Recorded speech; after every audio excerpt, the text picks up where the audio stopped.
Good morning to everybody.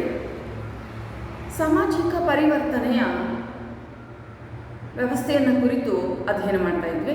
ಭಾರತದಲ್ಲಿ ಸಾಮಾಜಿಕ ಪರಿವರ್ತನೆ, ಸೋಷಿಯಲ್ ಚೇಂಜ್ ಇನ್ ಇಂಡಿಯಾ ಎನ್ನುವಂತಹ ಒಂದು ಅಧ್ಯಾಯದಲ್ಲಿ ನಾವು ಸಂಸ್ಕೃತಾನುಕರಣವನ್ನು ಕುರಿತು ಅಧ್ಯಯನ ಮಾಡಿದ್ದೀವಿ. ಎನ್ ಶ್ರೀನಿವಾಸ್ ಅವರು ಪರಿಚಯಿಸ್ತಕ್ಕಂತಹ ಒಂದು ಪದ ಸಂಸ್ಕೃತಾನುಕರಣ ಅಥವಾ ಸ್ಯಾನ್ಸ್ಕ್ರಟೈಸೇಷನ್ ಅಂತಕ್ಕಂಥದ್ದು. ಅದೇ ರೀತಿಯಲ್ಲಿ ಪಾಶ್ಚಾತ್ಯೀಕರಣ ಎನ್ನುವಂತಹ ಪರಿಕಲ್ಪನೆಯನ್ನು ಕೂಡ ಎನ್ ಶ್ರೀನಿವಾಸ್ ಅವರೇ ಇಲ್ಲಿ ಪರಿಚಯಿಸಿದ್ದಾರೆ.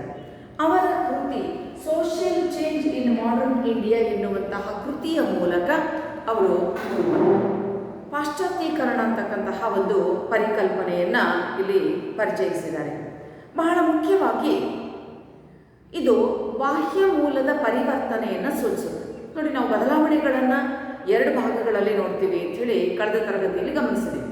ಒಂದು ಆಂತರಿಕ ಅಂತಕ್ಕಂತಹ ವ್ಯಾಪ್ತಿಯಲ್ಲಿ ಸಂಸ್ಕೃತಾನುಕರಣವನ್ನು ಗಮನಿಸಿದ್ರೆ, ಬಾಹ್ಯ ಪರಿವರ್ತನೆಗಳಿಗೆ ಸಂಬಂಧಪಟ್ಟಂತೆ ನಾವು ಪಾಶ್ಚಾತ್ಯೀಕರಣ, ಆಧುನೀಕರಣ ಈ ಥರದ ಪ್ರಕ್ರಿಯೆಗಳನ್ನು ಇಲ್ಲಿ ಗಮನಿಸ್ತೀವಿ. ಹಾಗಾದರೆ social change in modern India, ಆಧುನಿಕ ಭಾರತದ ಸಾಮಾಜಿಕ ಬದಲಾವಣೆಯನ್ನು ಕುರಿತು ವಿವರಿಸುವಾಗ ಎನ್ ಶ್ರೀನಿವಾಸ್ ಅವರು ಈ ಒಂದು ವೆಸ್ಟರ್ನೈಸೇಷನ್ ಅಥವಾ ಪಾಶ್ಚಾತ್ಯೀಕರಣ ಅಂತಕ್ಕಂತಹ ಒಂದು ಪರಿಕಲ್ಪನೆಯನ್ನು ಬಳಕೆ ಮಾಡಿದ್ದಾರೆ.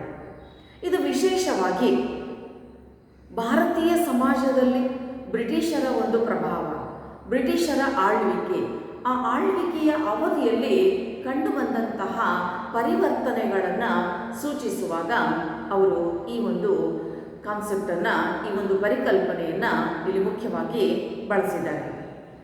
ಸುಮಾರು ಶತಮಾನಗಳ ಕಾಲ ಬ್ರಿಟಿಷರು ಭಾರತೀಯ ಸಮಾಜವನ್ನು ಆಳ್ವಿಕೆ ಮಾಡಿದರು. ಆ ಎಲ್ಲ ಸಂದರ್ಭಗಳಲ್ಲಿ ಭಾರತೀಯ ಸಮಾಜದ ಪ್ರತಿಯೊಂದು ಅಂಶಗಳು ಪರಿವರ್ತನೆಗೊಳಗಾಗಿವೆ. ನಾವು ಈ ಹಿಂದಿನ ಅಧ್ಯಾಯಗಳಲ್ಲಿ ಗಮನಿಸಿದ ಹಾಗೆ ನಮ್ಮ ಜಾತಿ ವ್ಯವಸ್ಥೆ ಬ್ರಿಟಿಷರ ಕಾಲದಲ್ಲಿ ಪರಿವರ್ತನೆ ಆಯಿತು. ನಮ್ಮ ಅವಿಭಕ್ತ ಕುಟುಂಬಗಳು ಬ್ರಿಟಿಷರ ಕಾಲದಲ್ಲಿ ಪರಿವರ್ತನೆ ಆದವು. ನಮ್ಮ ಗ್ರಾಮೀಣ ಜೀವನ ಅಂತಕ್ಕಂತಹದ್ದು ಕೂಡ ಬ್ರಿಟಿಷರ ಕಾಲದಲ್ಲಿ ಪರಿವರ್ತನೆಗೆ ಒಳಗಾಯಿತು. ಹೀಗಾಗಿ ಭಾರತೀಯ ಸಮಾಜದ ಎಲ್ಲ ಸ್ತರದ ಬದಲಾವಣೆಗಳನ್ನು ನಾವು ಅಧ್ಯಯನ ಮಾಡುವಾಗ ನಮಗೆ ಮುಖ್ಯವಾಗ್ತಕ್ಕಂತಹ ಒಂದು ಘಟ್ಟ ಬ್ರಿಟಿಷರ ಕಾಲ. ನಂತರದಲ್ಲಿ ಸ್ವತಂತ್ರ ಭಾರತದ ಅವಧಿಯನ್ನು ಇಲ್ಲಿ ಗಮನಿಸ್ತೀವಿ. ಹೀಗಾಗಿ ಬ್ರಿಟಿಷರ ಆಳ್ವಿಕೆಯ ಅವಧಿ ಅಂತಕ್ಕಂಥದ್ದು ನಮಗೆ ಅತ್ಯಂತ ಪ್ರಮುಖವಾಗಿರ್ತಕ್ಕಂತಹ ಬದಲಾವಣೆಗಳನ್ನು ಸೂಚಿಸುವಂತಹ ಒಂದು ಘಟ್ಟವಾಗಿ ನಮಗಿಲ್ಲಿ ಕಂಡುಬರುತ್ತೆ. ಇಂತಹ ಸನ್ನಿವೇಶದಲ್ಲಿ ನಾವು ಪಾಶ್ಚಾತ್ಯೀಕರಣವನ್ನು ಸರಳವಾಗಿ ಹೇಗೆ ಅರ್ಥ ಮಾಡಿಕೊಳ್ಬೋದು? ಪಾಶ್ಚಾತ್ಯೀಕರಣವು ಸುಮಾರು 150 ವರ್ಷಗಳ ಬ್ರಿಟಿಷ್ ಆಳ್ವಿಕೆಯ ಪ್ರಭಾವದಿಂದ ಭಾರತದ ಸಾಮಾಜಿಕ ಸಂರಚನೆಯಲ್ಲಿ ಸಂಭವಿಸಿರುವ ಪರಿವರ್ತನೆಗಳನ್ನು ಸೂಚಿಸುತ್ತದೆ.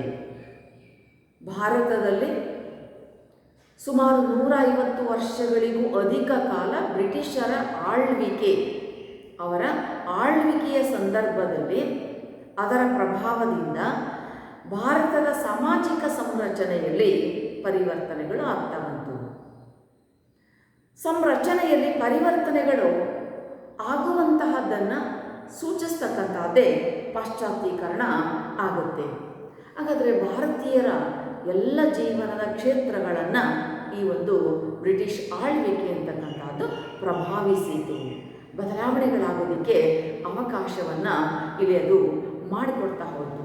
ಹೀಗಾಗಿ ನಾವು ಪ್ರತಿಯೊಂದು ಕ್ಷೇತ್ರವನ್ನು ತೆಗೆದುಕೊಂಡಾಗ ಎಲ್ಲ ಬದಲಾವಣೆಗಳನ್ನು ಈ ಮುಖ್ಯ ಕಾಲಘಟ್ಟದಲ್ಲಿ ಅಧ್ಯಯನ ಮಾಡ್ತೀವಿ. ಯಾಕೆಂದರೆ ಅದಕ್ಕೆ ಪೂರ್ವದಲ್ಲಿ ಭಾರತೀಯ ಸಮಾಜದ ಬದಲಾವಣೆಗಳ ಗತಿ ಅತ್ಯಂತ ನಿಧಾನ, ಅಥವಾ ಎಷ್ಟೋ ವಿಷಯಗಳಲ್ಲಿ ಬದಲಾವಣೆಗಳೇ ಆಗ್ತಾ ಇರಲಿಲ್ಲ.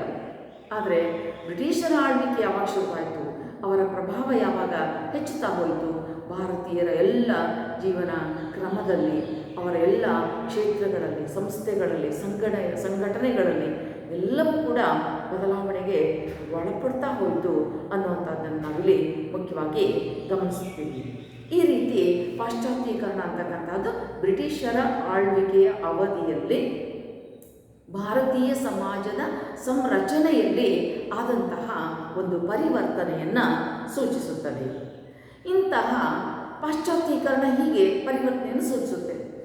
ಇದರಿಂದಾಗಿ ಸಮಾಜದಲ್ಲಿ ಏನೆಲ್ಲ ಪರಿವರ್ತನೆಗಳಾದವು, ಯಾವ ಪರಿಣಾಮಗಳು ಇಲ್ಲಿ ಸಂಭವಿಸ್ತಾ ಹೋದವು ಅನ್ನುವಂಥದ್ದು ಬಹಳ ಮುಖ್ಯವಾಗ್ತಕ್ಕಂತಹ ಒಂದು ಕಾನ್ಸೆಪ್ಟ್ ಆಗುತ್ತೆ. ಪಾಶ್ಚಾತ್ಯೀಕರಣದ ಪರಿಣಾಮಗಳು. ಅತ್ಯಂತ ಪ್ರಮುಖವಾಗಿ ಪಾಶ್ಚಾತ್ಯೀಕರಣವು ಎಲ್ಲ ವಿಚಾರಗಳ ಮೇಲೂ ಪ್ರಭಾವ ಉಂಟು ಮಾಡಿದೆ. ಎಲ್ಲ ಕ್ಷೇತ್ರಗಳಲ್ಲೂ ಬದಲಾವಣೆಗೆ ಅವಕಾಶವನ್ನು ಮಾಡಿದೆ. ಆದರೆ ಇಲ್ಲಿ ನಾವು ನಮ್ಮ ಅಧ್ಯಯನದ ದೃಷ್ಟಿಯಿಂದ 3 ರೀತಿಯ ಕ್ಷೇತ್ರಗಳ ಮೇಲೆ 3 ರೀತಿಯ ಅಂಶಗಳಲ್ಲಿ ಆ ಒಂದು ಪರಿಣಾಮಗಳನ್ನು ಅಧ್ಯಯನ ಮಾಡ್ತೀವಿ. 1 ತಂತ್ರಜ್ಞಾನ, 2 ಹೊಸ ಸಂಸ್ಥೆಗಳು, 3ನೇದು ತತ್ವ ಆದರ್ಶ ಮತ್ತು ಮೌಲ್ಯಗಳು. ಈ 3 ಅಂಶಗಳ ಮೇಲೆ, ಈ 3 ಕ್ಷೇತ್ರಗಳಲ್ಲಿ ಪಾಶ್ಚಾತ್ಯೀಕರಣದ ಒಂದು ಪ್ರಭಾವ ಅಂತಕ್ಕಂಥದ್ದು ಆಯಿತು ಎನ್ನುವಂತಹ ಸಂಗತಿಯನ್ನು ನಾವಿಲ್ಲಿ ಮುಖ್ಯವಾಗಿ ಗಮನಿಸ್ತೀವಿ. ಹಾಗಾದರೆ ಬ್ರಿಟಿಷರ ಪ್ರಭಾವಕ್ಕೆ ಒಳಗಾದಂತಹ ಭಾರತೀಯರು ಅವರ ಜೀವನ ವಿಧಾನ, ಅವರ ಆಚರಣೆ, ರೂಢಿ ಪದ್ಧತಿಗಳು, ದಿನನಿತ್ಯದ ನಂಬಿಕೆಗಳು ಇವೆಲ್ಲವುಗಳನ್ನು ನಿಧಾನವಾಗಿ, ದೀಸ್ ಆರ್ ಗ್ರ್ಯಾಜುವಲ್ ಚೇಂಜಸ್, ನಿಧಾನವಾಗಿ ತಮ್ಮ ಜೀವನದಲ್ಲಿ ಅವುಗಳನ್ನು ಅಳವಡಿಸ್ಕೊಳ್ತಾರೆ. ಹೇಗೆ ಸಂಸ್ಕೃತಾನುಕರಣದಲ್ಲಿ ಕೆಳಜಾತಿಯ ಜನರು ಮೇಲ್ಜಾತಿಯವರನ್ನ ಅನುಕರಣೆ ಮಾಡ್ತಾ ಹೋಗ್ತಾರೋ, ಅಂತೆಯೇ ಇಲ್ಲಿ ಭಾರತೀಯರು ಬ್ರಿಟಿಷರ ಜೀವನ ಶೈಲಿಯನ್ನು, ಜೀವನ ವಿಧಾನವನ್ನು ಅವರು ಹಂತ ಹಂತವಾಗಿ ಅನುಕರಣೆ ಮಾಡ್ತಾ ಹೋಗ್ತಕ್ಕಂಥದ್ದು, ಅಳವಡಿಸಿಕೊಳ್ತಾ ಹೋಗ್ತಕ್ಕಂತಹ ಒಂದು ಪ್ರಕ್ರಿಯೆ ಇಲ್ಲಿದೆ. ಇದರಿಂದಾಗಿ ಇದರ ಒಂದು ಪ್ರಭಾವ ಯಾವ ವಿಚಾರಗಳ ಮೂಲಕ ಆಯಿತು ಅದನ್ನು ನಾವು 3 ಅಂಶಗಳಲ್ಲಿ ಅಧ್ಯಯನ ಮಾಡ್ತೀವಿ. ಪಾಶ್ಚಾತ್ಯೀಕರಣದ ಪರಿಣಾಮಗಳು. ಮೊದಲನೆಯದು ತಂತ್ರಜ್ಞಾನ. ಬ್ರಿಟಿಷರು ಪರಿಚಯಿಸ್ತಕ್ಕಂತಹ ಹೊಸ ತಂತ್ರಜ್ಞಾನ ನಮ್ಮ ಭಾರತೀಯ ಸಮಾಜದ ಮೇಲೆ ಏನೆಲ್ಲ ಪರಿಣಾಮವನ್ನು ಉಂಟು ಮಾಡ್ತು. 18ನೇ ಶತಮಾನದಲ್ಲಿ ಇಂಗ್ಲೆಂಡ್ನಲ್ಲಿ ಸಂಭವಿಸ್ತಕ್ಕಂತಹ ಕೈಗಾರಿಕಾ ಕ್ರಾಂತಿ ಭಾರತೀಯ ಸಾಮಾಜಿಕ ಜೀವನದ ಎಲ್ಲ ವಿಚಾರಗಳ ಮೇಲೆ, ಎಲ್ಲ ಬದಲಾವಣೆಗಳ ಮೇಲೆ ಅದು ಒಂದು ತನ್ನ ಪ್ರಭಾವವನ್ನು ಉಂಟು ಮಾಡ್ತಾ ಬಂತು. ಹಾಗಾದರೆ ಮಾನವನ ಶಕ್ತಿಯ ಮೂಲಕ ಉತ್ಪಾದನೆ ಆಗ್ತಕ್ಕಂತಹ ಪ್ರಕ್ರಿಯೆಗೆ ಬದಲಾಗಿ ಇಲ್ಲಿ ಕೈಗಾರಿಕೆಗಳು ಮತ್ತು ಕಾರ್ಖಾನೆಗಳು ಆರಂಭ ಆದವು. ಅದಕ್ಕೆ ಪೂರಕವಾದಂತಹ ಹೊಸ ಬಗೆಯ ತಂತ್ರಜ್ಞಾನ ಅಂತಕ್ಕಂಥದ್ದು ಇಲ್ಲಿ ಪರಿಚಯ ಆಯಿತು. ತಂತ್ರಜ್ಞಾನದ ಒಂದು ಬಳಕೆ ಅಂತಕ್ಕಂಥದ್ದು ಆಗ್ತಾ ಬಂತು. ಆ ಥರದ ತಂತ್ರಜ್ಞಾನದ ಪ್ರವೇಶದಿಂದ ಆಧುನಿಕ ಕೈಗಾರಿಕಾ ಯುಗವೇ ಇಲ್ಲಿ ಆರಂಭ ಆಯಿತು. ಅಲ್ಲಿವರೆಗೂ ನಮಗೆ ಕೈಗಾರಿಕೆಗಳು, ಕಾರ್ಖಾನೆಗಳು ಯಾವುಗಳ ಒಂದು ಪರಿಕಲ್ಪನೆಯೇ ಇರಲಿಲ್ಲ. ಆದರೆ ಇಲ್ಲಿ ಅಂತಹ ಆಧುನಿಕ ಕೈಗಾರಿಕಾ ಯುಗ ಅಂತಕ್ಕಂಥದ್ದು ಆರಂಭ ಆಯಿತು. ಆಗ ಪಟ್ಟಣಗಳು, ನಗರಗಳು ಈ ಥರದವುಗಳ ಬೆಳವಣಿಗೆ ಹೆಚ್ಚಾಯಿತು. ನಗರಗಳ ಸಂಸ್ಕೃತಿ ಅಂತಕ್ಕಂಥದ್ದು ವ್ಯಾಪಕವಾಗಿ ಹರಡೋದಕ್ಕೆ ಸಾಧ್ಯ ಆಯಿತು. ಈಗ ಹರಡುವಿಕೆಗೆ ತಂತ್ರಜ್ಞಾನ ಇಲ್ಲಿ ಹೇಗೆ ನೆರವನ್ನು ಉಂಟು ಮಾಡುತ್ತೆ, ಆಧುನಿಕ ತಂತ್ರಜ್ಞಾನ ಅಂತಕ್ಕಂಥದ್ದು ಈ ಥರದ ಬದಲಾವಣೆಗಳಿಗೆ ಹೇಗೆಲ್ಲ ಅವಕಾಶವನ್ನು ಮಾಡಿಕೊಡುತ್ತೆ. ನಾವು ಕೆಲವು ಅಂಶಗಳನ್ನು ಇಲ್ಲಿ ಗಮನಿಸೋದಾದರೆ, ಮೊದಲನೇದಾಗಿ ಸಾರಿಗೆ ಸಂಪರ್ಕ. ಒಂದು ಕಡೆಯಿಂದ ಮತ್ತೊಂದು ಕಡೆಗೆ ಸಂಚರಿಸೋದಕ್ಕೆ ಮತ್ತು ಒಂದು ಕಡೆಯಿಂದ ಮತ್ತೊಂದು ಕಡೆಗೆ ವಿಷಯಗಳನ್ನು ರವಾನಿಸೋದಕ್ಕೆ ನಮಗೆ ಅನುಕೂಲವಾಗ್ತಕ್ಕಂಥದ್ದು ಸಾರಿಗೆ ಮತ್ತು ಸಂಪರ್ಕ. ಅತ್ಯಂತ ಪ್ರಮುಖವಾಗಿ ಹಿಂದೆ ಭಾರತೀಯರು ಒಂದು ಕಡೆಯಿಂದ ಇನ್ನೊಂದು ಕಡೆಗೆ ಸಂಚರಿಸ್ತಾ ಇದ್ದದ್ದು ಕಡಿಮೆ. ಆ ಕಾಲದಲ್ಲಿ ಎತ್ತಿನ ಗಾಡಿಯಲ್ಲಿ ಸಂಚರಿಸ್ತಾ ಇದ್ರು ಅಥವಾ ಕುದುರೆ ಮೇಲೆ ಸಂಚರಿಸ್ತಾ ಇದ್ರು, ಹೀಗೆ ನಾವು ಓದ್ತೀವಿ, ತಿಳ್ಕೊಂಡಿದ್ದೀವಿ. ಅದಕ್ಕೆ ಬದಲಾಗಿ ಹೊಸ ಬಗೆಯ ಆಧುನಿಕ ಶೈಲಿಯ ಸಾರಿಗೆ ಸಂಪರ್ಕ ವ್ಯವಸ್ಥೆಗಳ ಒಂದು ಪರಿಚಯದಿಂದ ಜನರು ಒಂದು ಕಡೆಯಿಂದ ಇನ್ನೊಂದು ಕಡೆಗೆ ಹೋಗಿ ಬರೋದಕ್ಕೆ ಅವಕಾಶ ಆಯಿತು, ಸಂಚರಿಸೋದಕ್ಕೆ ಅವಕಾಶ ಆಯಿತು. ಇದರಿಂದಾಗಿ ಜನರು ಒಂದೇ ಕಡೆ ಇರದೆ ಒಂದು ಸ್ಥಳದಿಂದ ಮತ್ತೊಂದು ಸ್ಥಳಕ್ಕೆ ಹೋಗುವುದು ಬರುವುದು. ಹಾಗಾಗಿ ಇದು ವಲಸೆಗೂ ಕೂಡ ಕಾರಣ ಆಯಿತು. ಗ್ರಾಮೀಣ ಪ್ರದೇಶಗಳಿಂದ ನಗರಗಳಿಗೆ ಸಾರಿಗೆ ಸೌಲಭ್ಯಗಳು ವಿಸ್ತಾರ ಆದ್ದರಿಂದ ನಗರ ಪ್ರದೇಶಗಳಿಗೆ ವಲಸೆ ಹೋಗೋದಕ್ಕೂ ಕೂಡ ಅವಕಾಶ ಅಂತಕ್ಕಂಥದ್ದು ಇಲ್ಲಿ ದೊರೆಯಿತು. ಹೀಗೆ ಒಂದು ಬದಲಾವಣೆ ಮತ್ತಿತರ ಬದಲಾವಣೆಗೆ ಅವಕಾಶವನ್ನು ಮಾಡಿಕೊಡುತ್ತೆ. ಜನರು ಬಾಹ್ಯ ಜಗತ್ತಿನಲ್ಲಿ ಸಂಚರಿಸಲಾರಂಭಿಸಿದರು. ಹಾಗೆಯೇ ಅಂಚೆ ದೂರವಾಣಿ, ಪೋಸ್ಟ್ ಅಂಡ್ ಟೆಲಿಫೋನ್ ಸಿಸ್ಟಮ್ ಎಂದೇ ಅದು. ಒಂದು ಕಡೆಯಿಂದ ಮತ್ತೊಂದು ಕಡೆಗೆ ವಿಚಾರಗಳ ರವಾನೆ, ವಿಚಾರಗಳ ವರ್ಗಾವಣೆ, ಪತ್ರಗಳ ಮೂಲಕ ವಿಷಯಗಳನ್ನು ತಿಳಿಸ್ತಕ್ಕಂಥದ್ದು. ಹೀಗಾಗಿ ಯಾವುದೇ ಕೆಲವು ಸಂಗತಿಗಳು ಒಬ್ಬರಿಂದ ಒಬ್ಬರಿಗೆ ಈ ಅಂಚೆಯ ಮೂಲಕ ಹರಡೋದಿಕ್ಕೆ ಸಾಧ್ಯ ಆಯಿತು. ದೂರವಾಣಿಯ ಮೂಲಕ, ಟೆಲಿಫೋನ್ ಸೌಲಭ್ಯದ ಮೂಲಕ ಇವತ್ತೇನು ನಾವು ಅತ್ಯಾಧುನಿಕ ವ್ಯವಸ್ಥೆಯನ್ನು ಕಾಣ್ತಾ ಇದ್ದೀವಿ, ಅದು ಬ್ರಿಟಿಷರ ಕಾಲದಲ್ಲಿಯೇ ಆರಂಭ ಆಗಿದ್ದಂಥ ಒಂದು ವ್ಯವಸ್ಥೆ. ಹಾಗಾಗಿ ದೂರವಾಣಿಯ ಮೂಲಕ ಜನರು ಬಹುಬೇಗ ಒಬ್ಬರು ಮತ್ತೊಬ್ಬರನ್ನು ಸಂಪರ್ಕಿಸೋದಕ್ಕೆ ಅವಕಾಶ ಅಂತಕ್ಕಂಥದ್ದು ಆಯಿತು. ಮತ್ತೊಂದು ರೇಡಿಯೋ, ರೈಲು ಮಾರ್ಗ, ಆಧುನಿಕ ವಾಹನಗಳು ಇವೆಲ್ಲವುಗಳ ಒಂದು ಬದಲಾವಣೆ. ಆರಂಭದಲ್ಲಿ ರೇಡಿಯೋ ಬಳಕೆ ಬಂದಾಗ ಜನ ಆ ಅದ್ಭುತವಾಗಿರ್ತಕ್ಕಂತಹ ಒಂದು ಯಂತ್ರವನ್ನು ನೋಡಿ ಆಶ್ಚರ್ಯ ಪಡ್ತಾ ಇದ್ರು. ಒಂದು ಪೆಟ್ಟಿಗೆ, ಆ ಪೆಟ್ಟಿಗೆಯಲ್ಲಿ ಒಳಗಡೆ ಕುಳಿತು ಯಾರೋ ಮಾತನಾಡ್ತಾ ಇದ್ದಾರೆ ಅಂಥೇಳಿ ಅವರು ಸರಳವಾಗಿ ಮುಗ್ಧತೆಯಿಂದ ಭಾವಿಸ್ತಾ ಇದ್ರು.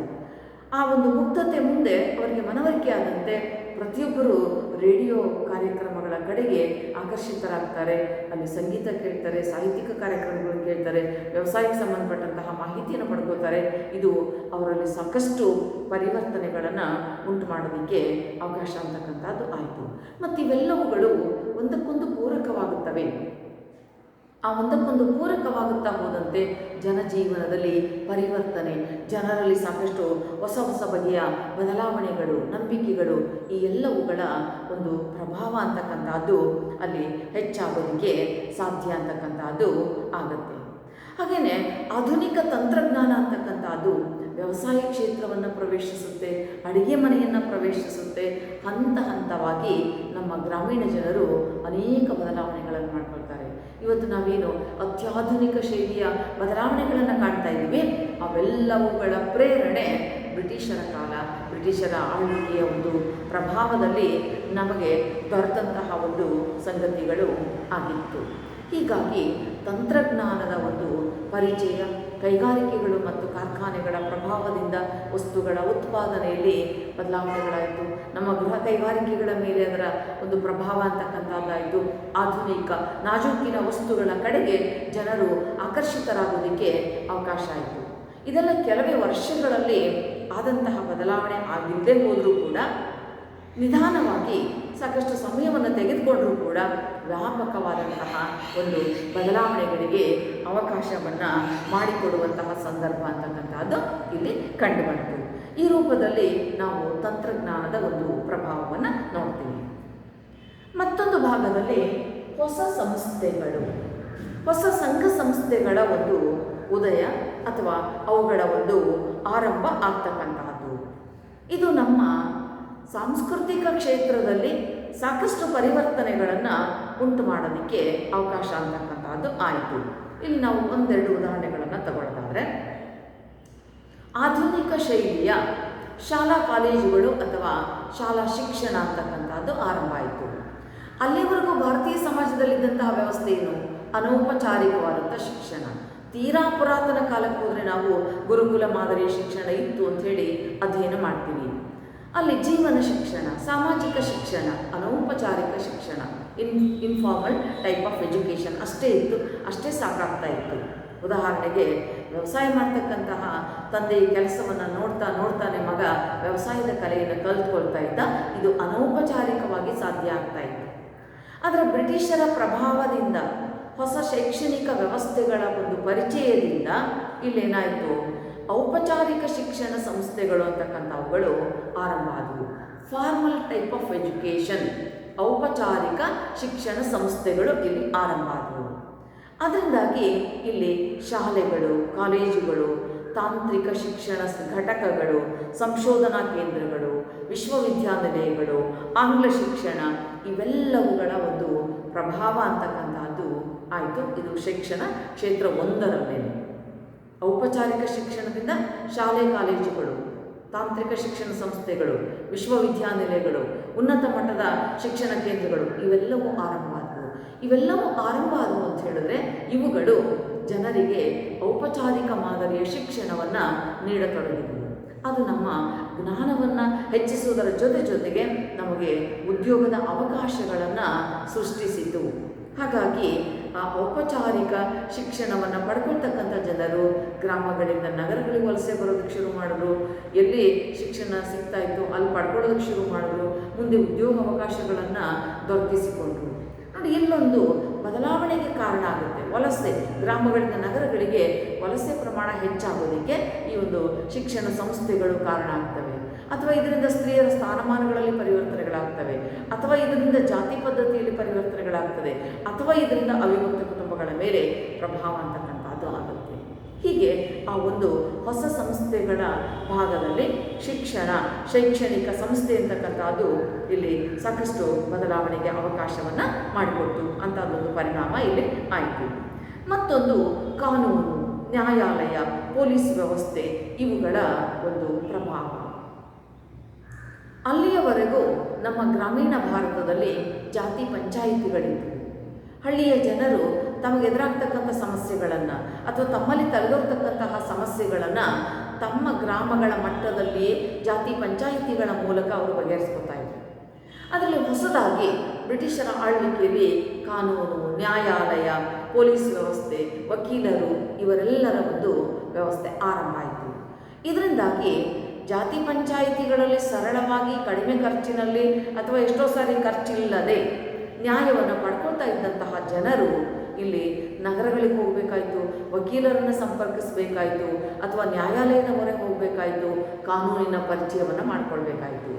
ಹೀಗಾಗಿ ಇಲ್ಲಿ ಕಾನೂನು, ನ್ಯಾಯಾಲಯ, ವಕೀಲರು ಇವೆಲ್ಲವುಗಳ ಒಂದು ಪೊಲೀಸ್ ವ್ಯವಸ್ಥೆ ಇವೆಲ್ಲವುಗಳ ಒಂದು ಪರಿಚಯ ಅಂತಕ್ಕಂಥದ್ದು ಇಲ್ಲಾಗೋದಕ್ಕೆ ಸಾಧ್ಯ ಅಂತಕ್ಕಂಥದ್ದು ಆಯಿತು. ಅದರ ಜೊತೆಗೆ ನಮ್ಮ ಗ್ರಾಮೀಣ ಸಾಂಪ್ರದಾಯಿಕ ಗ್ರಾಮಗಳಲ್ಲಿ ಜಜಮಾನಿ ಪದ್ಧತಿ ಅಂತಕ್ಕಂಥದ್ದಿತ್ತು. ಜಜಮಾನಿ ಪದ್ಧತಿ ಅಂತ ಹೇಳಿದ್ರೆ ಒಂದು ಹಳ್ಳಿಯಲ್ಲಿ ವಿವಿಧ ಜಾತಿಯ ಜನರ ನಡುವೆ ಪರಸ್ಪರ ಅವಲಂಬನೆ. ಒಂದು ಜಾತಿಯ ಜನರು ಎಲ್ಲ ಜಾತಿಯ ಜನರು ಪ್ರಬಲ ಜಾತಿಯ ಜನರನ್ನು ಆಶ್ರಯಿಸ್ತಕ್ಕಂಥದ್ದು, ಅವಲಂಬಿಸ್ತಕ್ಕಂಥದ್ದು. ಇವರವರಿಗೆ ಸೇವೆಯನ್ನು ಒದಗಿಸಬೇಕು. ಸೇವೆಯನ್ನು ಪಡ್ಕೊಂಡಂತಹ ಪ್ರಬಲ ಜಾತಿಯ ಮಾಲೀಕರು ಅಥವಾ ಜಮೀನಿರ್ತಕ್ಕಂಥವರು ಅವರಿಗೆ ದವಸ ಧಾನ್ಯಗಳ ಒಂದು ಸೌಲಭ್ಯವನ್ನು ನೀಡ್ತಾ ಇದ್ದಾರೆ. So it is A inter dependency, ಇದು ಪರಸ್ಪರ ಅವಲಂಬಿತ. ಆದರೆ ಯಾವಾಗ ಈ ಹೊಸ ಹೊಸ ವ್ಯವಸ್ಥೆಗಳು ಪರಿಚಯ ಆದವು, ಆ ಜಜಮಾನಿ ಪದ್ಧತಿ ಅಂತಕ್ಕಂಥದ್ದು ಕ್ರಮೇಣ ನಾಶವಾಗೋದಕ್ಕೆ ಅವಕಾಶ ಅಂತಕ್ಕಂಥದ್ದು ಆಯಿತು.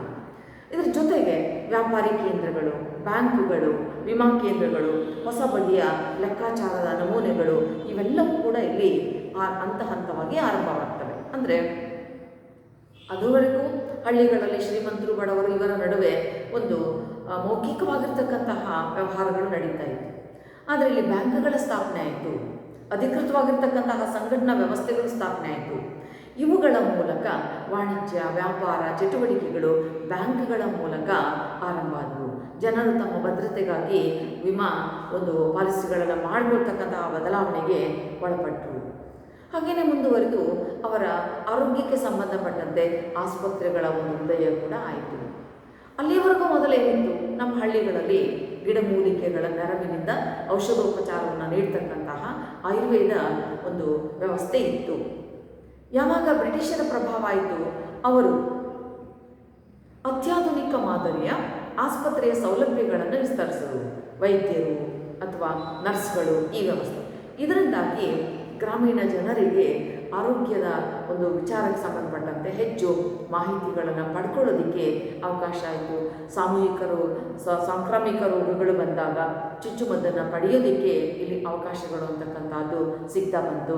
ಹೀಗಾಗಿ ಅಲ್ಲಿ ಅನೇಕ ಪರಿವರ್ತನೆಗಳು ಅಂತಕ್ಕಂಥವುಗಳು ಸಂಭವಿಸೋದಕ್ಕೆ ಅವಕಾಶ ಅಂತಕ್ಕಂಥದ್ದು ಇಲ್ಲಿ ಒದಗಿ ಬಂತು. ಹೀಗೆ ಹೊಸ ಹೊಸ ಸಂಸ್ಥೆಗಳು ಅಂತಕ್ಕಂತಹದ್ದು ನಮ್ಮ ಶಿಕ್ಷಣ ಅಥವಾ ಕಾನೂನು, ಪೊಲೀಸ್ ವ್ಯವಸ್ಥೆ, ಬ್ಯಾಂಕಿನ ವ್ಯವಸ್ಥೆ ಇಂಥ ಅನೇಕ ಅಂಶಗಳ ಮೇಲೆ ಅದರ ಒಂದು ಪ್ರಭಾವ ಅಂತಕ್ಕಂಥದ್ದು ಆಗಿದೆ. ಹೊಸ ಸಂಸ್ಥೆಗಳು ಈ ಎಲ್ಲ ರೀತಿಯ ಒಂದು ಪರಿಣಾಮಗಳನ್ನು ಉಂಟು ಮಾಡಿದವು. ಮೂರನೆಯದು ತತ್ವ, ಆದರ್ಶ ಮತ್ತು ಮೌಲ್ಯಗಳು. ಪಾಶ್ಚಾತ್ಯೀಕರಣ ಹೊಸ ಬಗೆಯ ಪರಿಕಲ್ಪನೆಗಳನ್ನು ಪರಿಚಯಿಸಿದ ಅನೇಕ ಬದಲಾವಣೆಗಳಿಗೆ ಅವಕಾಶವನ್ನು ಮಾಡಿಕೊಡ್ತು. ನೋಡಿ, ಪಾಶ್ಚಾತ್ಯೀಕರಣ ಹಲವಾರು ಬಗೆಯ ಹೊಸ ಹೊಸ ಮೌಲ್ಯಗಳ ಒಂದು ಪರಿಕಲ್ಪನೆಯನ್ನು ಹೊಂದಿತ್ತು. ಉದಾಹರಣೆಗೆ ಮಾನವತಾವಾದ, ವೈಚಾರಿಕತೆ, ಸಮಾನತೆ, ಜಾತ್ಯತೀತತೆ, ವ್ಯಕ್ತಿವಾದ, ಈ ಥರದ ಆದರ್ಶಗಳು, ಇಂತಹ ಮೌಲ್ಯಗಳು. ಇದರ ಜೊತೆಗೆ ನಾವು ಸಾಮಾಜಿಕ ಸುಧಾರಣಾ ಚಳುವಳಿಗೂ ಕೂಡ ಇದರಿಂದ ಸ್ಫೂರ್ತಿ ಅಂತಕ್ಕಂಥದ್ದು ದೊರೆಯೋದಕ್ಕೆ ಸಾಧ್ಯ ಆಯಿತು. ಮಾನವತಾವಾದ, ಮಾನವರೆಲ್ಲರೂ ಒಂದೇ. ವೈಚಾರಿಕತೆ, ವಿಚಾರ ಮಾಡ್ತಕ್ಕಂತಹದ್ದು. ಸಮಾನತೆ, ಈಕ್ವಲ್ ಆಪರ್ಚುನಿಟೀಸ್ ಅಂತಕ್ಕಂತಹದ್ದು. ಜಾತ್ಯತೀತತೆ, ಸೆಕ್ಯುಲರಿಸಮನ್ನು ಒಳಗೊಳ್ತಕ್ಕಂತಹದ್ದು. ಮತ್ತು ವ್ಯಕ್ತಿವಾದ, ಇಂಡಿವಿಜುವಾಲಿಟಿ. ವ್ಯಕ್ತಿ ಇಲ್ಲಿ ಸರ್ವತಂತ್ರ ಸ್ವತಂತ್ರ, ಅವನಿಗೆ ತನ್ನದೇ ಆಗಿರ್ತಕ್ಕಂತಹ ಒಂದು ವಿಚಾರಗಳಿರಬೇಕು, ತನ್ನ ಅಭಿಪ್ರಾಯವನ್ನು ಅವನು ವ್ಯಕ್ತಪಡಿಸ್ತಕ್ಕಂತಹ ಒಂದು ಸ್ವಾತಂತ್ರ್ಯವನ್ನು ಹೊಂದಿರಬೇಕು. ಅಂತಹ ಆದರ್ಶ ಮೌಲ್ಯಗಳು ಇಲ್ಲಿ ಬಹಳ ಪ್ರಮುಖವಾಗಿ ಕೆಲಸವನ್ನು ಮಾಡ್ತವೆ. ಹಾಗಾಗಿ ಭಾರತೀಯರಿಗೆ ಬ್ರಿಟಿಷರ ಒಂದು ಪ್ರಭಾವದಿಂದಾಗಿ ಸಮಾನತೆ ಅಂತಕ್ಕಂಥದ್ದು, ಯಾಕೆಂದರೆ ಅಲ್ಲಿ ಅಸಮಾನತೆಯೇ ಹೆಚ್ಚಾಗಿದ್ದಂಥ ಸಮಾಜ ಈ ಸಮಾನತೆಯ ಕಲ್ಪನೆಯನ್ನು ರೂಪಿಸ್ಕೊಳ್ಬೇಕಾಗುತ್ತೆ. ಜೊತೆಗೆ ಜಾತಿಯ ವ್ಯವಸ್ಥೆಯ ಮೇಲೇ ಮೇಲು ಕೀಳು ಎಂದು ಸ್ತರೀಕರಣಕ್ಕೊಳಗಾದಂತಹ ಭಾರತ ನಮ್ಮದು. ಅಂಥ ವ್ಯವಸ್ಥೆಯಲ್ಲಿ ಸಮಾನತೆಯನ್ನು ಸ್ಥಾಪಿಸಬೇಕಾದಂತಹ ಒಂದು ಪ್ರಯತ್ನವನ್ನು ಮಾಡಬೇಕಾಗುತ್ತೆ. ಮತ್ತು ಇಂಡಿವಿಜುವಾಲಿಟಿ ಅಂತಕ್ಕಂಥದ್ದು, ವೈಯಕ್ತಿಕತೆ, ವ್ಯಕ್ತಿವಾದ ಅಷ್ಟಾಗಿ ಇಲ್ಲಿ ಮಹತ್ವವನ್ನು ಪಡ್ಕೊಂಡಿಲ್ಲ. ಅಂಥದ್ದಕ್ಕೆ ಇಲ್ಲಿ ಮಹತ್ವದ ಅವಕಾಶಗಳು ಅಂತಕ್ಕಂಥವುಗಳು ದೊರೆತು. ಹಾಗಾಗಿ ಈ ಬಗೆಯ ಮಾನವತಾವಾದ ಆಗಿರ್ಬೋದು, ವಿಚಾರವಾದ ಆಗಿರ್ಬೋದು, ಅಥವಾ ನಂಬಿಕೆಗಳು, ತತ್ವಗಳು, ಆದರ್ಶ ಮೌಲ್ಯಗಳು, ಇವೆಲ್ಲವುಗಳು ಭಾರತೀಯರ ಮೇಲೆ ಆಳವಾದಂಥ ಒಂದು ಪ್ರಭಾವವನ್ನು ಬೀರ್ತವೆ. ಅದು ಎಲ್ಲೋ ಒಂದು ಕಡೆ ಭಾರತೀಯ ಸಮಾಜದ ಸಾಮಾಜಿಕ ಸುಧಾರಣೆಗೆ ಸ್ಫೂರ್ತಿಯನ್ನು ನೀಡುತ್ತೆ. ಯಾಕೆ ಅಂತ ಹೇಳಿದ್ರೆ ಈ ದೋಷಪೂರಿತ ವ್ಯವಸ್ಥೆಗಳನ್ನು ಪರಿಹರಿಸೋದಕ್ಕೆ, ಪರಿವರ್ತಿಸೋದಕ್ಕೆ ಈ ಒಂದು ಪಾಶ್ಚಾತ್ಯೀಕರಣ ಅವಕಾಶವನ್ನು ಮಾಡಿಕೊಡುತ್ತೆ. ಈ ಹಿನ್ನೆಲೆಯಲ್ಲಿಯೇ ನಾವು ಭಾರತದಲ್ಲಿ ಅನೇಕ ಸಮಾಜ ಸುಧಾರಣಾ ಚಳುವಳಿಗಳು ಬ್ರಿಟಿಷರ ಕಾಲದಲ್ಲಿ ಆರಂಭ ಆಗೋದಕ್ಕೆ ಸಾಧ್ಯ ಆಗುತ್ತೆ. ಅಂದರೆ ಅವ್ರು ನೀಡ್ತಕ್ಕಂತಹ ಶಿಕ್ಷಣದಿಂದ ನಮ್ಮ ಸಮಾಜದ ಓರೆಕೋರೆಗಳು, ದೋಷಗಳೇನಿದ್ದಾವೆ ಇವುಗಳ ಮನವರಿಕೆಯನ್ನು ಮಾಡಿಕೊಂಡು ಅದಕ್ಕೆ ಸಂಬಂಧಪಟ್ಟಂತೆ ಏನು ಪರಿವರ್ತನೆಯನ್ನು ಮಾಡಿಕೊಳ್ಬೋದು, ಹೇಗೆ ಇಡೀ ಸಮಾಜವನ್ನು ಬದಲಾಯಿಸ್ಬೋದು ಅಂತಕ್ಕಂತಹ ಒಂದು ಆಲೋಚನೆಯನ್ನು ಮಾಡ್ತಕ್ಕಂಥದ್ದು. ಈ ಹಿನ್ನೆಲೆಯಲ್ಲಿ ನಾವು ಬ್ರಹ್ಮ ಸಮಾಜ, ಆರ್ಯ ಸಮಾಜ, ಪ್ರಾರ್ಥನಾ ಸಮಾಜ, ರಾಮಕೃಷ್ಣ ಮಿಷನ್ ಈ ಎಲ್ಲವುಗಳು ಸ್ಥಾಪನೆ ಆಗೋದಕ್ಕೂ ಕೂಡ ಬ್ರಿಟಿಷರೇ ಪರೋಕ್ಷವಾಗಿ ಕಾರಣರಾಗ್ತಾರೆ. ಯಾಕೆಂದರೆ ಅವರೇ ಪರಿಚಯಿಸ್ತಕ್ಕಂಥ ವಿಚಾರಗಳು ನಮ್ಮ ಜನರ ಮನಸ್ಥಿತಿಯನ್ನು ಬದಲಾಯಿಸೋದಕ್ಕೆ ಅವುಗಳು ಸಾಕಷ್ಟು ಕಾರಣ ಆಗ್ತವೆ. ಹೀಗೆ ನಾವು ಪಾಶ್ಚಾತ್ಯೀಕರಣದ ಪರಿಣಾಮಗಳನ್ನು ಬೇಕಾದಷ್ಟು ಪರಿಣಾಮಗಳಿದ್ದಾವೆ. ಇಲ್ಲಿ ಸಾಂಕೇತಿಕವಾಗಿ 3 ಅಂಶಗಳ ಮೂಲಕ ನಾವು ಈ ಪಾಶ್ಚಾತ್ಯೀಕರಣದ ಪರಿಣಾಮಗಳನ್ನು ಅಧ್ಯಯನ ಮಾಡ್ತೀವಿ. ಪಾಶ್ಚಾತ್ಯೀಕರಣ, ವೆಸ್ಟರ್ನೈಸೇಷನ್ ಅಂತಕ್ಕಂತಹ ಪರಿಕಲ್ಪನೆಯನ್ನು MN ಶ್ರೀನಿವಾಸ್ ಅವರು social change in modern India ಎನ್ನುವ ಕೃತಿಯ ಮೂಲಕ ಅವರು ಪರಿಚಯಿಸ್ತಾರೆ. ಬ್ರಿಟಿಷರ ಆಳ್ವಿಕೆಯ ಅವಧಿಯಲ್ಲಿ ಭಾರತೀಯ ಸಮಾಜದಲ್ಲಿ ಆದಂತಹ ಪರಿವರ್ತನೆಗಳನ್ನು ಸೂಚಿಸೋದಕ್ಕೆ ಈ ಒಂದು ಪಾಶ್ಚಾತ್ಯೀಕರಣ ಅಂತಕ್ಕಂತಹ ಪರಿಕಲ್ಪನೆಯನ್ನು ಬಳಕೆ ಮಾಡಿಕೊಳ್ಳಲಾಗಿದೆ. ಸುಮಾರು 150 ವರ್ಷಗಳಿಗೂ ಅಧಿಕ ಕಾಲ ಬ್ರಿಟಿಷರ ಆಳ್ವಿಕೆಯ ಅವಧಿಯ ಪ್ರಭಾವದಿಂದ ಭಾರತೀಯ ಸಮಾಜದ ಸಂರಚನೆಯಲ್ಲಿ ಆದಂತಹ ಪರಿವರ್ತನೆಗಳನ್ನು ಇಲ್ಲಿ ತಿಳಿಸ್ತಕ್ಕಂಥದ್ದು, ಸೂಚಿಸ್ತಕ್ಕಂಥದ್ದು ಪಾಶ್ಚಾತ್ಯೀಕರಣ ಆಗುತ್ತೆ. ಆ ಒಂದು ಬದಲಾವಣೆಗಳನ್ನು ವಿಶ್ಲೇಷಣೆ ಮಾಡೋದಕ್ಕೆ, ಆ ಬದಲಾವಣೆಗಳನ್ನು ಗಮನಿಸೋದಕ್ಕೆ ಪಾಶ್ಚಾತ್ಯೀಕರಣ ಅಂತಕ್ಕಂತಹ ಪದವನ್ನು ಬಳಕೆ ಮಾಡಲಾಗಿದೆ. ಅದರ ಪ್ರಭಾವದಿಂದ ಭಾರತೀಯ ಸಮಾಜದಲ್ಲಿ ಅನೇಕ ಪರಿವರ್ತನೆಗಳಾಗ್ತವೆ. ಇಲ್ಲಿ ಕೇವಲ ನಾವು 3 ಅಂಶಗಳನ್ನು ಸಾಂಕೇತಿಕವಾಗಿ ಹೊಂದಿದ್ದೀವಿ ಅಷ್ಟೇ. ಆದರೆ ಆ ಒಂದೊಂದರ ವ್ಯಾಪ್ತಿಯಲ್ಲಿ ಮತ್ತಷ್ಟು ಪ್ರಭಾವಗಳು ಇಲ್ಲಿ ನಿರಂತರವಾಗಿ ಸಂಭವಿಸ್ತಾ ಇರ್ತಕ್ಕಂಥದ್ದನ್ನು ನಾವು ನೋಡ್ತೀವಿ. ಹಾಗಾಗಿ ಹೊಸ ಬಗೆಯ ತಂತ್ರಜ್ಞಾನದ ಪರಿಚಯ, ಆಧುನಿಕ ಕೈಗಾರಿಕಾ ಯುಗದ ಪರಿಚಯ, ಅಂತೆಯೇ ಹೊಸ ಸಂಸ್ಥೆಗಳು, ಶಿಕ್ಷಣ, ಬ್ಯಾಂಕು, ಕಾನೂನು, ವಕೀಲರು, ಪೊಲೀಸ್ ವ್ಯವಸ್ಥೆ, ಹೊಸ ಸಂಘಟನೆಗಳು, ಇವುಗಳ ಪರಿಚಯದಿಂದ ನಮ್ಮ ಇಡೀ ಸಾಮಾಜಿಕ ವ್ಯವಸ್ಥೆಯೇ ಪರಿವರ್ತನೆಗೆ ತಯಾರಾಗುತ್ತೆ, ಬದಲಾವಣೆಗಳು ಸಂಭವಿಸುತ್ತವೆ. ಹೊಸ ಬಗೆಯ ತತ್ವಾದರ್ಶ ಮೌಲ್ಯಗಳು, ಬ್ರಿಟಿಷರ ಒಂದು ಸಮಾನತೆ, ಪ್ರಜಾಪ್ರಭುತ್ವದ ಆಚರಣೆಗಳು, ನಂಬಿಕೆಗಳು ಇವೆಲ್ಲವುಗಳು ಭಾರತೀಯ ಸಮಾಜವನ್ನು ಪ್ರಭಾವಿಸ್ತವೆ. ಭಾರತೀಯ ಸಮಾಜದ ಮೇಲೆ ಇದರ ಒಂದು ಪ್ರಭಾವ ಅಂತಕ್ಕಂಥದ್ದು ಆಗ್ತಾ ಹೋಗುತ್ತೆ. ಹೀಗೆ ಪಾಶ್ಚಾತ್ಯೀಕರಣದ ಪರಿಣಾಮಗಳನ್ನು ನಾವು ಈ 3 ಭಾಗಗಳಲ್ಲಿ ಅಧ್ಯಯನ ಮಾಡ್ತೀವಿ. ಹಾಗಾದರೆ ಪಾಶ್ಚಾತ್ಯೀಕರಣದ ಪ್ರಭಾವ ಭಾರತೀಯ ಸಮಾಜದ ಮೇಲೆ ಆಗ್ತಾ ಇದೆ ಅಂತಕ್ಕಂಥದ್ದನ್ನು ನಾವು ಗಮನಿಸಿದ್ದೀವಿ. ಆದರೆ ಇದನ್ನು ಕುರಿತಾಗಿ ಕೆಲವು ಭಾರತೀಯ ಚಿಂತಕರು, ಉದಾಹರಣೆಗೆ ಯೋಗೇಂದ್ರ ಸಿಂಗ್ ಅವರು ಅಥವಾ ಜೇಟರ್ ಬರ್ಗ್ ಅವರು ಈ ಒಂದು ಪರಿಕಲ್ಪನೆಯನ್ನು ಕುರಿತಾಗಿ ಟೀಕೆಯನ್ನು ಮಾಡಿದ್ದಾರೆ. ಏನಂತ ಟೀಕೆಯನ್ನು ಮಾಡ್ತಾರೆ? ಯೋಗೇಂದ್ರ ಸಿಂಗ್ ಏನು ಹೇಳ್ತಾರೆ? ಪಾಶ್ಚಾತ್ಯೀಕರಣ ಅಂತಕ್ಕಂಥದ್ದು ಕೇವಲ ಸಾಂಸ್ಕೃತಿಕ ಬದಲಾವಣೆಗೆ ಅವಕಾಶವನ್ನು ನೀಡಿದೆಯೇ ಹೊರತು ಸಾಂಸ್ಕೃತಿಕ ಬದಲಾವಣೆಗೆ ಅದನ್ನು ಒಪ್ಕೊಳ್ಳೋಕೆ ಅವಕಾಶ ನೀಡಿದೆಯೇ ಹೊರತು ಸಾಮಾಜಿಕ ಸಂರಚನೆಯಲ್ಲಿ ಆದಂತಹ ಬದಲಾವಣೆಗಳನ್ನು ವಿಶ್ಲೇಷಿಸೋದಕ್ಕೆ ಮಹತ್ವವನ್ನು ನೀಡಿಲ್ಲ. ಅಂದರೆ ಸಾಂಸ್ಕೃತಿಕ ಆಚರಣೆಗಳಷ್ಟೇ ಇಲ್ಲಿ ಮುಖ್ಯವಾಗಿವೆ, ಸಮಾಜದ ಒಂದು ಸಂರಚನೆ ಅಂತಕ್ಕಂಥದ್ದು ಮುಖ್ಯ ಆಗಲಿಲ್ಲ. ಮತ್ತೊಂದು ಭಾಗದಲ್ಲಿ ಪಾಶ್ಚಾತ್ಯೀಕರಣ ಅಂತಕ್ಕಂಥದ್ದು ಕೇವಲ ಬ್ರಿಟಿಷರ ಆಳ್ವಿಕೆಯ ಕಾಲದಲ್ಲಾದಂಥ ಬದಲಾವಣೆಗಳನ್ನಷ್ಟೇ ಸೂಚಿಸ್ತಾ ಇದೆ. ಆದರೆ ಭಾರತಕ್ಕೆ ಬ್ರಿಟಿಷರಷ್ಟೇ ಅಲ್ಲ, ಇಲ್ಲಿ ಡಚ್ಚರು ಬಂದರು, ಫ್ರೆಂಚರು ಬಂದರು, ಪೋರ್ಚುಗೀಸರು ಬಂದರು, ನಂತರ ಅಮೇರಿಕದ ಪ್ರಭಾವಕ್ಕೂ ಭಾರತ ಒಳಗಾಯಿತು. ಮತ್ತು ಆ ಎಲ್ಲ ಪರಿವರ್ತನೆಗಳು ಎಲ್ಲಿ? ಕೇವಲ ನಾವು ಬ್ರಿಟಿಷರ ಕಾಲದ ಪರಿವರ್ತನೆಗಳನ್ನೇ ಗಮನಿಸ್ತಾ ಇದ್ದೀವಿ. ಆದರೆ ಉಳಿದಂತೆ ಇತರರ ಪ್ರಭಾವವೂ ಕೂಡ ಭಾರತೀಯ ಸಮಾಜವನ್ನು ಪ್ರಭಾವಿಸಿದೆ ಎನ್ನುವಂತಹ ಒಂದು ಸಂಗತಿಯನ್ನು ನಾವಿಲ್ಲಿ ಗಮನಿಸ್ತೀವಿ. ಜೇಟರ್ ಬರ್ಗ್ ಒಂದು ಕಡೆ ಗಂಭೀರವಾದಂಥ ಆರೋಪವನ್ನು ಮಾಡ್ತಾರೆ. ಇದೊಂದು ತಾತ್ವಿಕವಾಗಿ ಸಡಿಲವಾದ ಪರಿಕಲ್ಪನೆ, ಇದರಲ್ಲಿ ಯಾವುದೇ ನಿರ್ದಿಷ್ಟ ಸಿದ್ಧಾಂತಗಳಿಲ್ಲ, ಕೇವಲ ಬ್ರಿಟಿಷ್ ಮಾದರಿಯನ್ನು ಸೂಚಿಸತಕ್ಕಂಥದ್ದು, ಅದಕ್ಕಷ್ಟೇ ಇದು ಸೀಮಿತವಾಗ್ತಾ ಇದೆ. ಮತ್ತು ರಾಮ್ ಅಹುಜಾ ಇನ್ನೊಂದು ಕಡೆ ಹೇಳ್ತಾರೆ, ಪಾಶ್ಚಾತ್ಯೀಕರಣ ಅಂತಕ್ಕಂಥದ್ದು ಭಾರತದಾದ್ಯಂತ ಏಕಪ್ರಕಾರವಾಗಿ ಇಲ್ಲ. ಯಾಕೆಂದರೆ ಕೆಲವು ಕಡೆ ಪಾಶ್ಚಾತ್ಯರ ಉಡುಗೆ ತೊಡುಗೆಗಳನ್ನು ಅನುಕರಣೆ ಮಾಡಿದ್ರು, ಇನ್ನು ಕೆಲವರು ಅನುಕರಣೆ ಮಾಡಲಿಲ್ಲ. ಅವರನ್ನು ನಾವ್ಯಾಕೆ ಅನುಕರಣೆ ಮಾಡಬೇಕು ಅಂತ ಆಲೋಚಿಸ್ತಾರೆ. ಕೆಲವು ಕಡೆ ಅವರ ಆಹಾರ ಪದ್ಧತಿಗಳನ್ನು ಅನುಕರಣೆ ಮಾಡ್ತಾರೆ, ಇನ್ನು ಕೆಲವರು ಅವರ ಆಹಾರ ಪದ್ಧತಿಗಳನ್ನು ಅನುಕರಣೆ ಮಾಡುವುದೇ ಇಲ್ಲ, ತಮ್ಮ ದೇಶೀಯ ಸಂಸ್ಕೃತಿಯನ್ನೇ ಸಂರಕ್ಷಿಸಿಕೊಳ್ತಕ್ಕಂತಹ ಒಂದು ಪ್ರಯತ್ನವನ್ನು ಮಾಡ್ತಾರೆ. ಹಾಗಾಗಿ ಅವರ ಶಿಕ್ಷಣ, ಉಡುಗೆ ತೊಡುಗೆ, ಆಚರಣೆಗಳು ಎಲ್ಲವನ್ನು ಕೆಲವರು ಅನುಕರಣೆ ಮಾಡ್ತಾರೆ, ಎಲ್ಲರೂ ಇಲ್ಲಿ ಅನುಕರಣೆ ಮಾಡಲಿಲ್ಲ ಅಂತಕ್ಕಂತಹ ಒಂದು ಗಂಭೀರವಾಗಿರ್ತಕ್ಕಂಥ ವಿಮರ್ಶೆಯನ್ನು ಅವರಲ್ಲಿ ಮಾಡ್ತಾರೆ. ಹಾಗೆಯೇ ಬ್ರಿಟಿಷರ ಆಹಾರ ಪದ್ಧತಿ, ಅವರ ನೃತ್ಯ, ಬೇಟೆಯಾಡ್ತಕ್ಕಂಥ ಕ್ರಮವನ್ನು ಎಲ್ಲ ಭಾರತೀಯರು ಸಮನಾಗಿ ತಗೊಳ್ಳಿಲ್ಲ. ಎಲ್ಲೋ ಕೆಲವು ಕಡೆ ತಗೊಂಡು, ಆದರೆ ಎಲ್ಲರೂ ಇದನ್ನು ಸಮನಾಗಿ ತಗೊಳ್ಳಲಿಲ್ಲ. ಬೇಟೆಯಾಡ್ತಕ್ಕಂಥ ಸಂಸ್ಕೃತಿ ಎಲ್ರಿಗೂ ಇಷ್ಟ ಆಗಲಿಲ್ಲ, ಮಾಂಸಾಹಾರದಂತಹ ಅವರ ಆಚರಣೆಗಳು ಎಲ್ರಿಗೂ ಇಷ್ಟ ಆಗಲಿಲ್ಲ. ಹೀಗಾಗಿ ಕೆಲವು ಬದಲಾವಣೆಗಳನ್ನು ಅಳವಡಿಸ್ಕೊಂಡಿರ್ಬೋದು, ಆದರೆ ಎಲ್ಲ ಬದಲಾವಣೆಗಳನ್ನು ಅಳವಡಿಸ್ಕೊಂಡಿಲ್ಲ ಅಂತಕ್ಕಂತಹದ್ದನ್ನು ಅವರು ಸೂಚಿಸ್ತಾರೆ. ಅತ್ಯಂತ ಮುಖ್ಯವಾಗಿ ಬಿ ಕುಪ್ಪುಸ್ವಾಮಿಯವರು ಪಾಶ್ಚಾತ್ಯೀಕರಣ ಪ್ರಕ್ರಿಯೆ ಕೆಲವು ಅಂಶಗಳನ್ನು ಒಳಗೊಂಡಿದೆ ಅಂತ ಹೇಳುವಾಗ ಅವರು 3 ಅಂಶಗಳನ್ನು ಹೇಳ್ತಾರೆ. ಒಂದು, ಆಹಾರ ಸೇವನೆ, ಉಡುಗೆ ತೊಡುಗೆ, ನೃತ್ಯ ಮುಂತಾದವುಗಳು.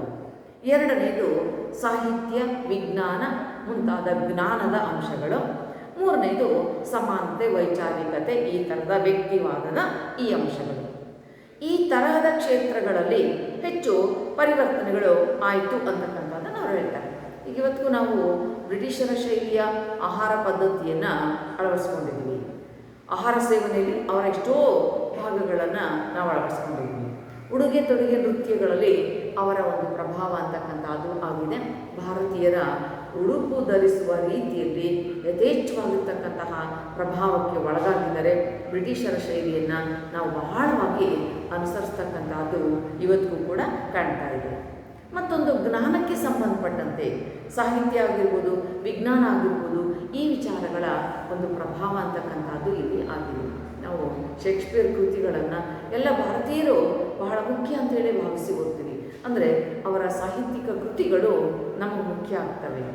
ಅವರು ಪರಿಚಯಿಸ್ತಕ್ಕಂಥ ಆಧುನಿಕ ವಿಜ್ಞಾನ, ತಂತ್ರಜ್ಞಾನದ ಅಂಶಗಳು ನಮಗೆ ಮುಖ್ಯವಾಗ್ತವೆ. ವೈಜ್ಞಾನಿಕ ಮನೋಭಾವವನ್ನು ಮೂಡಿಸಿಕೊಳ್ಳುವಂತಹ ಸಂದರ್ಭದಲ್ಲಿ ಅದರ ಒಂದು ಪ್ರಭಾವಕ್ಕೆ ನಾವು ನಿರಂತರವಾಗಿ ಒಳಗಾಗ್ತಾ ಹೋಗ್ತೀವಿ. ಹಾಗೆಯೇ ಮೌಲ್ಯಗಳ ಬಗ್ಗೆ ಬಂದಾಗ ಮಾನವತಾವಾದ, ಸಮಾನತೆ, ವೈಚಾರಿಕತೆ, ವ್ಯಕ್ತಿವಾದ, ಜಾತ್ಯತೀತತೆ ಇವೆಲ್ಲವುಗಳ ಪ್ರಭಾವ ಇದೆ. ಯಾಕೆಂದರೆ ಜಾತಿ ವ್ಯವಸ್ಥೆಯಂತಹ ಒಂದು ಸಂಕೀರ್ಣವಾದಂತಹ ಪದ್ಧತಿ ಬದಲಾಗಿದ್ದೇ ಬ್ರಿಟಿಷರ ಕಾಲದಲ್ಲಿ. ಇರಲಿಲ್ಲ ಅಂದಿದ್ರೆ ಬಹುಶಃ ಆ ಪುರಾತನವಾದಂತಹ ಜಾತಿ ಪದ್ಧತಿಯೇ ಇವತ್ತಿನವರೆಗೂ ಮುಂದುವರಿತಾ ಇತ್ತು. ಆದರೆ ಹಾಗದೆ ಜಾತಿ ಪದ್ಧತಿ ಇಲ್ಲಿ ಬದಲಾವಣೆಗಳಿಗೆ ಅವಕಾಶವನ್ನು ಮಾಡಿಕೊಳ್ತು. ಇವತ್ತು ನಾವು ಮೇಲ್ಜಾತಿ ಕೀಳ್ಜಾತಿ ಎನ್ನುವ ತಾರತಮ್ಯವನ್ನು ಅಷ್ಟಾಗಿ ವ್ಯಕ್ತಪಡಿಸೋದಕ್ಕೆ ಹೋಗೋದಿಲ್ಲ. ಮತ್ತು ಅನೇಕ ವಿಚಾರದಲ್ಲಿ ಸಾಕಷ್ಟು ಪರಿವರ್ತನೆಗಳು ಆಗಿದೆ ಅಥವಾ ಸಾಕಷ್ಟು ಕಾಂಪ್ರಮೈಸ್ ಆಗಿರ್ತಕ್ಕಂಥದ್ದನ್ನು ನಾವು ನೋಡ್ತೀವಿ. ಇವನ ಹಳ್ಳಿಗಳಲ್ಲೂ ಕೂಡ ಅದರ ಒಂದು ಪ್ರಭಾವ ಅಂತಕ್ಕಂಥದ್ದಾಗಿದೆ. ಹಾಗೆಯೇ ಸ್ತ್ರೀ ಪುರುಷರು ಅಸಮಾನತೆ ಇದ್ದಂತಹ ವಿಭಾಗದಲ್ಲಿ ಜಾತಿಯ ಕಾರಣದ ಅಸಮಾನತೆ ಕಡಿಮೆ ಆಗ್ತಾ ಇದೆ. ಸ್ತ್ರೀಯರು ಮತ್ತು ಪುರುಷರ ನಡುವೆ ಇದ್ದಂಥ ಅಗಾಧವಾಗಿರ್ತಕ್ಕಂತಹ ಒಂದು ಅಂತರ ಅಂತಕ್ಕಂಥದ್ದು ಕಡಿಮೆ ಆಗ್ತಾ ಇದೆ. ವೈಚಾರಿಕತೆ, ಸುಮ್ಮನೆ ಎಲ್ಲವನ್ನೂ ನಂಬದೆ ವಿಚಾರ ಮಾಡುವುದರ ಮೂಲಕ ವೈಜ್ಞಾನಿಕವಾಗಿ ಆಲೋಚನೆ ಮಾಡ್ತಕ್ಕಂತಹ ಒಂದು ಮನಸ್ಥಿತಿಯನ್ನು ನಾವು ಬ್ರಿಟಿಷರಿಂದ ರೂಪಿಸ್ಕೊಂಡಿದ್ವಿ. ಹಾಗಾಗಿ ಹೇಳಿದ ತಕ್ಷಣ ನಂಬದೆ ಅದನ್ನು ಪರಂಪರಿಸ್ತಕ್ಕಂತಹ ಒಂದು ಕೆಲಸವನ್ನು ಮಾಡ್ತೀವಿ, ವೈಜ್ಞಾನಿಕವಾಗಿ ಅದನ್ನು ವಿಶ್ಲೇಷಣೆ ಮಾಡ್ತೀವಿ ಅಂತಕ್ಕಂಥದ್ದು. ಮತ್ತು ವ್ಯಕ್ತಿವಾದ, ಪ್ರತಿಯೊಬ್ಬ ವ್ಯಕ್ತಿ ತಾನು ಆಲೋಚನೆ ಮಾಡ್ತಾನೆ, ತನ್ನ ಮನಸ್ಸಿನ ಅಭಿಪ್ರಾಯಗಳನ್ನು ಅವನು ವ್ಯಕ್ತಪಡಿಸ್ತಾನೆ. ಇಂತಹದ್ದೊಂದು ವ್ಯಕ್ತಿವಾದಕ್ಕೆ, ವಿಚಾರಗಳನ್ನು ವ್ಯಕ್ತಪಡಿಸ್ತಕ್ಕಂತಹ ವಾಕ್ ಸ್ವಾತಂತ್ರ್ಯದಂತಹ ವಿಚಾರಗಳಿಗೆ ಹೆಚ್ಚಿನ ಒಂದು ಮಹತ್ವ ಅಂತಕ್ಕಂಥದ್ದು ದೊರೆತಿದೆ ಅಂತಕ್ಕಂತಹದ್ದನ್ನು ಕುಪ್ಪುಸ್ವಾಮಿಯವರು ಇಲ್ಲಿ ಅಭಿಪ್ರಾಯ ವ್ಯಕ್ತಪಡಿಸ್ತಾರೆ. ಹೀಗೆ ಯೋಗೇಂದ್ರ ಸಿಂಗ್ ಆಗಲಿ, ರಾಮ್ ಅಹುಜಾ ಆಗಲಿ ಅಥವಾ ಜೇಟರ್ಬರ್ಗ್ ಆಗಲಿ ಇವರೆಲ್ಲರ ವಿಮರ್ಶೆಗಳನ್ನು ನಾವು ಸ್ವಲ್ಪ ಪಕ್ಕಕ್ಕಿರಿಸಿ ನೋಡೋದಾದರೆ ಭಾರತೀಯ ಸಮಾಜದ ಮೇಲೆ ಬ್ರಿಟಿಷರ ಒಂದು ಪ್ರಭಾವ ಅಂತಕ್ಕಂಥದ್ದು ಹೇರಳವಾಗಿ ಸಂಭವಿಸಿದೆ. ಇವತ್ತಿಗೂ ಕೂಡ ಬ್ರಿಟಿಷರು ಭಾರತವನ್ನು ಬಿಟ್ಟು ಅನೇಕ ದಶಕಗಳ ಕಾಲ ಕಳೆದು ಹೋಗಿದೆ. ಆದರೂ ನಾವು ನಮ್ಮೆಲ್ಲ ರೂಢಿ, ಪದ್ಧತಿ, ಆಚರಣೆ, ಉಡುಗೆ ತೊಡುಗೆ, ಭಾಷೆ ಇವೆಲ್ಲವುಗಳಲ್ಲೂ ಬ್ರಿಟಿಷರ ಮಾದರಿಯನ್ನೇ ನಾವು ಅನುಕರಣೆ ಮಾಡ್ತಾ ಇರ್ತಕ್ಕಂಥದ್ದು ಇವತ್ತಿಗೂ ಕೂಡ ಕಂಡು ಬರ್ತಕ್ಕಂತಹ ಒಂದು ಸಂಗತಿ. ಹಾಗಾದರೆ ಅನೇಕ ಶತಮಾನಗಳ ಒಡನಾಟ, 150 ವರ್ಷಕ್ಕೂ ಅಧಿಕ ಕಾಲದ ಆಳ್ವಿಕೆಯ ಅವಧಿ ಇವೆಲ್ಲವುಗಳ ಪ್ರಭಾವದಿಂದಾಗಿ ನಾವು ಪಾಶ್ಚಾತ್ಯೀಕರಣಕ್ಕೆ ಒಳಗಾಗಿದ್ದೇವೆ, ಪಾಶ್ಚಿಮಾತ್ಯರನ್ನು ಅನುಕರಣೆ ಮಾಡ್ತಾ ಇದ್ವಿ. ಇವತ್ತಿಗೂ ಕೂಡ ನಾವು ಅವರನ್ನು ಅನುಕರಣೆ ಮಾಡುತ್ತಲೇ ಇದ್ದೇವೆ ಎನ್ನುವಂಥದ್ದು. ಹಾಗಾದರೆ ಇಲ್ಲಿ social change in modern India, ಆಧುನಿಕ ಭಾರತದ ಸಾಮಾಜಿಕ ಬದಲಾವಣೆಯನ್ನು ವಿಶ್ಲೇಷಿಸುವಾಗ ಎನ್ ಶ್ರೀನಿವಾಸ್ ಸಹಜವಾಗಿಯೇ ಈ ಎಲ್ಲ ಅಂಶಗಳನ್ನು ಇಲ್ಲಿ ವ್ಯಕ್ತಪಡಿಸ್ತಾ ಹೋಗ್ತಾರೆ. ಇವುಗಳ ಮೂಲಕ ನಾವಿಲ್ಲಿ ಆಗಿರ್ತಕ್ಕಂತಹ ಬದಲಾವಣೆಗಳನ್ನು, ಸಂಭವಿಸಿರ್ತಕ್ಕಂತಹ ಬದಲಾವಣೆಗಳನ್ನು ಬಹಳ ಪ್ರಮುಖವಾಗಿ ನಾವಿಲ್ಲಿ ಗಮನಿಸಬೇಕಾಗುತ್ತೆ. ಹೀಗಾಗಿ ಕಾಲ ಕಳೆದಂತೆ ಮತ್ತು ಇತ್ತೀಚಿನ ಸಂದರ್ಭಗಳಲ್ಲಿ ಬಹಳಷ್ಟು ವೇಗದ ಪರಿವರ್ತನೆಗಳು ಇಲ್ಲಿ ಸಂಭವಿಸ್ತಾ ಇದ್ದಾವೆ. ನಾಗಾಲೋಟದಲ್ಲಿ ಬದಲಾವಣೆಗಳು ಅಂತಕ್ಕಂಥವುಗಳು ಇಲ್ಲಿ ಬದಲಾಗುತ್ತಲೇ ಹೋಗ್ತಾ ಇದ್ದಾವೆ. ಬಹುಶಃ ಒಂದು ಹಂತದಲ್ಲಿ ನಾವೇನು ಬ್ರಿಟಿಷರ ಕಾಲದಲ್ಲಿ ಬದಲಾವಣೆಗಳನ್ನು ಆರಂಭ ಮಾಡಿದ್ವಿ, ಬದಲಾವಣೆಯ ಒಂದು ಸ್ಥಿತಿಗೆ ಪ್ರವೇಶವನ್ನು ಪಡ್ಕೊಂಡ್ವಿ, ಅದರಿಂದ ಮುಂದುವರೆದು ಇವತ್ತಿಗೂ ಅನೇಕ ಬದಲಾವಣೆಗಳು ನಿರಂತರವಾಗಿ ಸಂಭವಿಸುತ್ತಲೇ ಇರತಕ್ಕಂಥದ್ದನ್ನು ನಾವು ನೋಡ್ತಾ ಇದ್ದೀವಿ. ಒಟ್ಟಾರೆಯಾಗಿ ಪಾಶ್ಚಾತ್ಯೀಕರಣ ಅಂತಕ್ಕಂಥದ್ದು ಬ್ರಿಟಿಷರ ಆಳ್ವಿಕೆಯ ಅವಧಿಯಲ್ಲಿ ಭಾರತೀಯ ಸಮಾಜದ ಸಂರಚನೆಯಲ್ಲಿ ಆದಂತಹ ಪರಿವರ್ತನೆಗಳನ್ನು ಸೂಚಿಸುತ್ತದೆ. ಇದು ಎನ್ ಶ್ರೀನಿವಾಸ್ ಅವರು ಪರಿಚಯಿಸಿದಂತಹ ಒಂದು ಬಹುಮುಖ್ಯವಾಗಿರ್ತಕ್ಕಂತಹ ಪರಿಕಲ್ಪನೆ ಎನ್ನುವಂತಹದ್ದನ್ನು ನಾವಿಲ್ಲಿ ಅರ್ಥ ಮಾಡ್ಕೊಳ್ತೀವಿ. Social change in modern India ಎನ್ನುವಂತಹ ಕೃತಿಯ ಮೂಲಕ ಅವರು ಪಾಶ್ಚಾತ್ಯೀಕರಣ ಮತ್ತು ಅದಕ್ಕೆ ಸಂಬಂಧಪಟ್ಟಂತಹ ವಿಚಾರಗಳನ್ನು ವಿಶ್ಲೇಷಣೆ ಮಾಡಿದ್ದಾರೆ. ಎಲ್ಲರಿಗೂ ವಂದನೆಗಳು.